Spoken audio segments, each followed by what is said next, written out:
Oke, halo teman-teman UT, selamat datang di kegiatan tutorial online ini sesi 5. Di sini kita akan mempelajari komunikasi bisnis sosial. Kita akan membahas mengenai etika bisnis di lingkungan sosial. Nah, untuk memahami materi ini, silakan kalian akses materinya dalam bentuk PPT maupun videonya. Di sini kali ini juga ada tugas yang harus kalian kerjakan, gitu ya, dan juga ada diskusi, ya.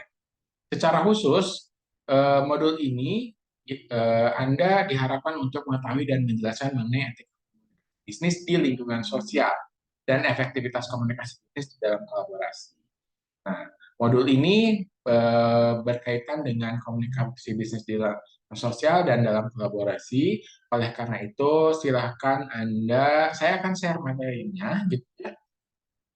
Saya akan share, silahkan kalian simak. Oke, seperti yang Anda lihat, gitu ya. Ini adalah materi yang akan kita bahas kali ini, etika komunikasi bisnis di lingkungan sosial. Nah, di lingkungan sosial kan menjadi kegiatan sehari-hari nih kita, ya, mulai dari makan siang untuk keperluan bisnis gitu ya, hingga konferensi industri. Jadi mungkin Anda kadang-kadang diminta untuk mewakili perusahaan di depan umum, pastikan penampilan dan tindakan Anda ini sesuai dengan situasinya. Oleh karena itu, kalian harus lihat kebiasaan di budaya lain saat bertemu orang baru. Etikanya seperti apa? Anda harus fokus dan tidak melebar pada arah perbincangan yang membahas politik, agama, ras, atau topik lain yang sensitif di kalangan tertentu. Panduan nih, ketika Anda mewakili perusahaan saat menggunakan media digital. Yang pertama, hindari personal attack. Maksudnya, tampilkanlah informasi yang sifatnya anonim. Jangan ditampilkan, ya. Karena dapat memancing pengguna untuk melakukan intervensi. Yang kedua, fokus pada topik yang Anda akan sampaikan. Yang ketiga, tidak menjadikan opini sebagai data atau fakta yang kuat. Ingat, ini opini bukan data atau fakta yang kuat. Perlu adanya data yang valid untuk mendukung itu semua dan memberikan gambaran yang meyakinkan pengguna sebagai bentuk pelaku. Perhatikan ejaan penulisan seperti tanda baca, gitu ya, font, typo-nya. Terapkan pengebalan virus atau antivirus dalam bentuk perlindungan sebagai cyber. Nah, ini yang kita lakukan di media digital, ya, makanya ada antivirus. Perhatikan bahasa yang digunakan, misalkan mudah dipahami. Perhatikan waktu publish-nya, harus tepat sasaran pada pengguna. Artinya tahu nih kapan kita harus publish untuk online-nya. Berhati-hati dalam menyampaikan.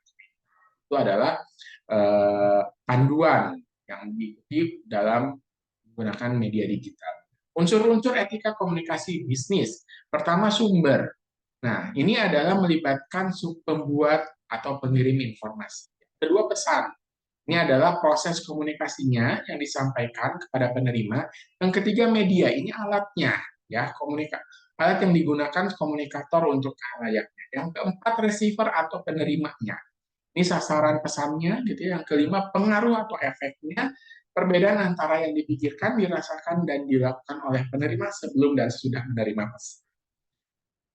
Macam-macam etika komunikasi bisnis, gitu ya. Ada kalau menurut cara ada komunikasi menurut cara penyampaiannya, menurut cara penyampaiannya ada komunikasi lisan, ada komunikasi tertulis. Lisan sudah jelas, ya, langsung. Kalau tertulis menggunakan bentuknya surat, gitu ya. Terus komunikasi menurut perilaku. Kalau ini ada formal, informal, dan non-formal. Kalau formal itu terjadi antara anggota organisasi atau perusahaan, ada tata caranya. Kalau informal terjadi dalam suatu organisasi di dalamnya atau perusahaannya, ini tidak ditentukan struktur organisasi. Yang non-formal ini antara komunikasi yang bersifat formal dan informal. Jadi yang satu formal, yang satu informal, itu disebutnya non-formal. Komunikasi menurut ruang lingkup. Ada internal, ada eksternal. Kalau internal ini berlangsung dalam ruang lingkup atau organisasi di antara anggota organisasi, itu saja. Kalau eksternal, yaitu antara yang di dalam organisasi dengan pihak masyarakat di luar organisasi. Kalau menurut aliran informasinya, ada komunikasi satu arah, berarti langsung dari satu pihak. Kalau dua arah, otomatis bersifat ada timbal balik feedbacknya. Komunikasi ke atas itu terjadi dari bawah ke atas, dari bawahan ke atas. Komunikasi ke bawah berarti dari atasan ke bawahan. Komunikasi ke samping berarti antar yang kedudukannya sejajar, antar manajer seperti itu. Kalau menurut jaringan kerja, ada komunikasi jaringan kerja rantai, ini ada hierarki organisasinya, ada komandonya, gitu ya. Kalau kerja lingkaran, ini ada saluran komunikasinya seperti lingkaran, ya. Kalau jaringan bintang, ini satu sentral, biasanya komunikasi terpusat, gitu ya. Ini disebutnya jaringan bintang. Komunikasi menurut peranan individu, ada antar individu dengan individu, ada komunikasi terlaksana non formal ataupun informal, ya. Ada juga individu dengan lingkungan, ada individu yang dimasukkan memiliki kemampuan yang tinggi, ada juga antar individu atau dua kelompok atau lebih. Itu menurut peranan individu.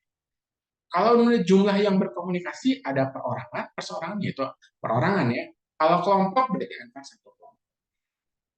Efektivitas komunikasi dalam komunikasi bisnis dalam kolaborasi. Kelebihannya nih, kalau kita berkolaborasi, kelebihannya dulu ya, itu ada peningkatan informasi dan pengetahuan, karena banyak ya berkolaborasi. Yang kedua, keragaman pandangan. Yang ketiga, ada peningkatan dari penerimaan solusi nih. Yang keempat, tingkat kinerjanya biasanya lebih tinggi. Kekurangannya, karena banyak kan ini pemikirannya jadi kelompok gitu ya. Terus kadang-kadang ada agenda tersembunyi, setiap orang mempunyai motif. Ya, yang ketiga biaya, ini menyelaraskan jadwal gitu ya. Jadi biayanya mungkin lebih besar daripada nah, yang keempat kadang-kadang terjadi kelebihan. Ini adalah karakteristik nih kalau tim kolaborasi, aturan fungsional dan disfungsionalnya bisa kalian baca di sumbernya dari BOVMD.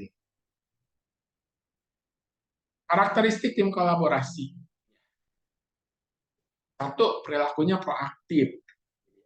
Yang kedua, komunikasi. Yang ketiga, keterbukaan. Proaktif ini jadi kadang-kadang yang konflik kecil pun karena proaktif menjadi besar. Jadi ini harus diantisipasi. Yang kedua, komunikasinya, gitu ya. Mereka terlibat langsung dalam konflik, gitu ya. Nah ini harus memilih kata-kata yang gerakan yang hati-hati. Yang ketiga, keterbukaan.